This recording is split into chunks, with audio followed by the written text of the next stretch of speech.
welcome back to Lin and Lucy. Today we're going to talk about our favorite country to travel to. Iceland! What do we love about Iceland? So, in the summer we traveled to 8 different countries, and out of the different countries, Iceland was by far our favorite. I think just the scenery itself is so unique.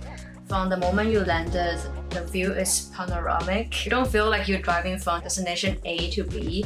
You just feel like all the way, anywhere, anytime. It's just like a movie. I think it helped that when we landed, we had really good pizza at the airport. Oh yeah, that's probably the best food we had in Iceland. Not to say that Icelandic food is bad, it's just that pizza was quite stunning. Yeah, that was good. So if you ever fly to Iceland, try the airport pizza. Yeah, to start the trip. Shortly after, we went to collect our camper van. Yeah. So after arriving in Iceland, the first thing we're gonna do is to Rent a camper van. We are ready. Road trip. So I was quite against camper van at first because very cold. It's Iceland, like it has got the word ice in the country. Like you're thinking like it's freezing, right? I'm thinking camper van? Like why? So when we're planning this trip, we were comparing the price of renting a car, and the hotels turned out to be quite expensive, especially in summer. It's a peak season, you know. So we came up with the idea to rent a camper van, which is a car we can sleep in. And it turned out to be the best idea ever because there's no check-in and check-out time limits. You can just drive anywhere and rest anytime. Being in the camper van felt like you were driving your home around the country. And if you ever get tired, you just stop and you can pop to the back and take a nap. And for example, she could be driving and I could be napping, or You shouldn't be sleeping at the back while someone's driving. You shouldn't be. First of all, it's impolite.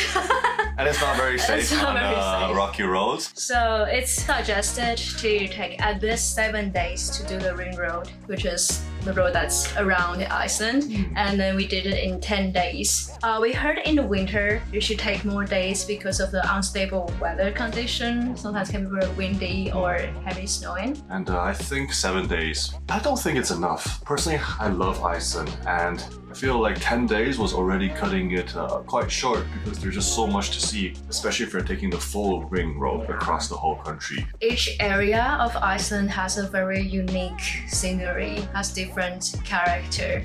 So as you're driving across the country, you never feel like you have seen this before.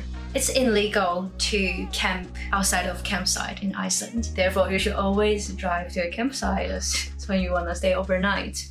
And campsite in Iceland, there's no need for reservation. In other words, there's no way for reservation. There's no phone to call, there's no website. So Google Maps is your best friend. You can just check the campsite, you can also check the reviews, and then you just drive in. We went in mid-July, which is like the peak season, but there was always space in the campsite. But still better to go earlier to get a better spot. It got crowded at some campsites. Yeah. So especially if you have a camper van and you want to plug it into the charging sockets, going too late could mean that you don't have a socket to plug into, which means you don't have heating, which means you're freezing your butt off in the middle of the night, and she's taking up all your... It's getting intense here. Taking up all your heat. Cool down, cool down. So yeah, it's still advisable. I'm taking you nananbao, okay? But you still need time to get one first, and during that time I'm very cold. So it's always cold while I am using my knowledge to warm myself up properly in sleeping bags. Because she's a shellfish, you know? She literally becomes a shellfish. Like that's how you're supposed to be. She like turns into a cocoon. She's very selfish, by the way. And you always ruin my cocoon. You always break in like, I'm cold. On that note, I would suggest bringing a warm blanket with you if you can. Because for me, I like cuddly blankets. Cuddly things in general. For me, the sleeping bags, the rental sleeping bags are enough. But like for personal hygiene preference, you can also bring your own. Yeah, so I got a story here as well. My sleeping bag, like I found these little tiny bugs that bit me. That bit my skin, and it actually hurt. So when I woke up in the morning, there were like red spots on my skin. I showed you, remember? She doesn't remember. Anyways, I had skin issues. Yeah. So in that sense, you know, just try to bring something nice that would help you protect yourself and your skin from the exactly. Especially it's like very personal. Yeah. If you plan to camp more than 10 nights, it's a very good deal for you. It's called camping card. We will leave the link below.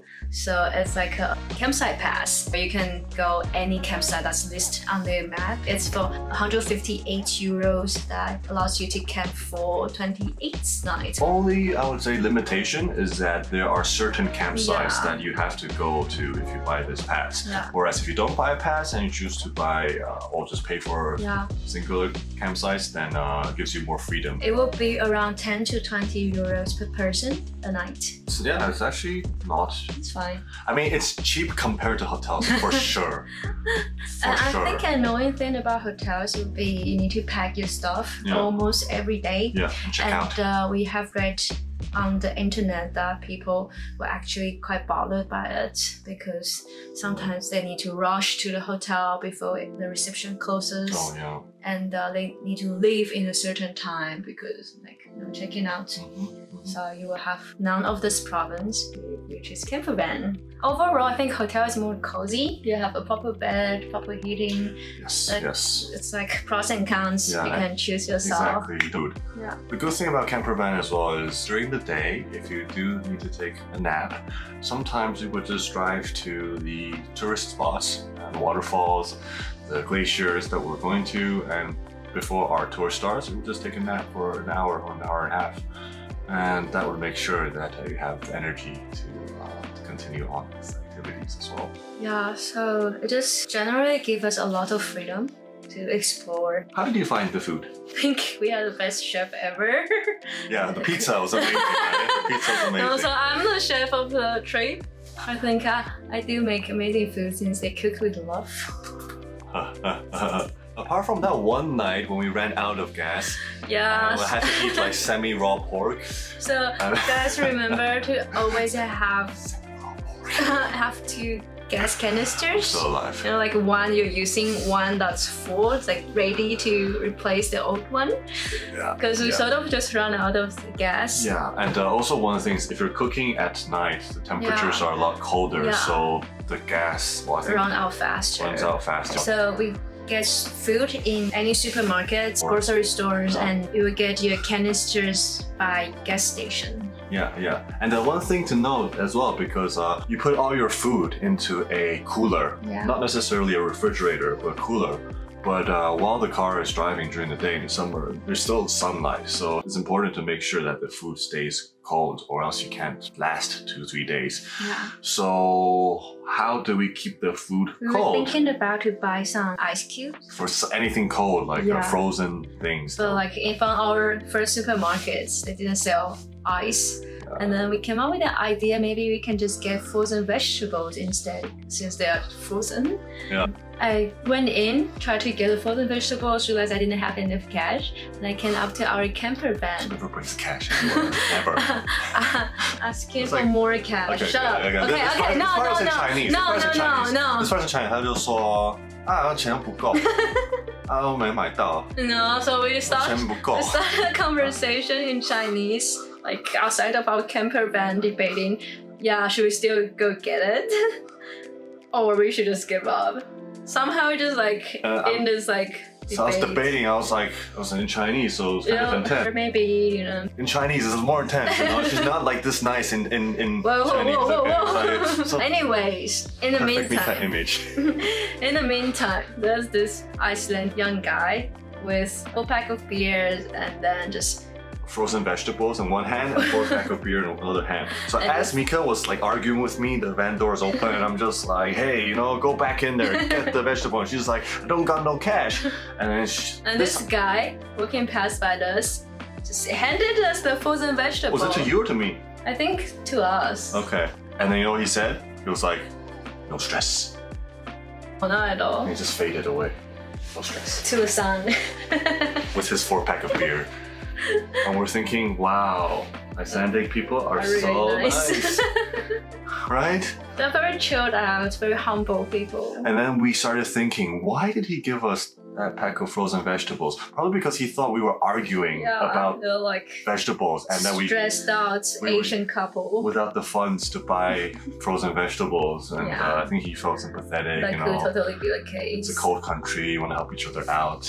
Oh, good impression about Icelandic people. Yeah, I think we actually took a picture of the frozen vegetables. So I think we ate it on the night, at one of those nights as well. Yeah, with the warmth in our heart. The raw pork on the plate. Circling back, the best part of her cooking were the lamb. So one thing you're gonna notice in Iceland is lamb everywhere. Not lamb, sheep. When you're driving your camper van, there's gonna be random sheep in the middle of the road, like looking at you like, bah! And then sometimes they won't even get out. They just like look at you until you're like 2 meters away and they're like, bah! When we were getting our camper van, we asked the guide, what should we be careful while driving Iceland? And he said, ship. And I'm like, what, ships? Like boats? Like what? And he's like, no, the animal, bah. What was your favorite food? I think pasta was very good. Bolognese, minced meat. I think hamburger is surprisingly good because it's so easy to make. And I also enjoy salad. Salad, I think we also brought a lot of broccolis, frozen vegetables. Yeah, vegetables. Very nice. Brought a lot of snacks. Yeah, and the instant noodles. Oh yeah, 辛拉面. So this is our home and our food, yay! Kappa soup. Okay, kappa soup is really nice because they're very easy to cook, and at the same time it's very cold at night. So it's nice to have some warm soup. Especially dipping it with some bread. I love bread, so bread and soup is like easy combination. Okay, I'm getting hungry. I'm not done talking about food yet. Okay, next chapter. Additional Icelandic combination. You have Sinas, which is the orange soda, and the mice beer, which is the malt beer. And you mix it together. It's the best. I haven't been able to find it anywhere else. I drink it for Christmas. Yeah. Right? Let's talk about our favorite spot in Iceland.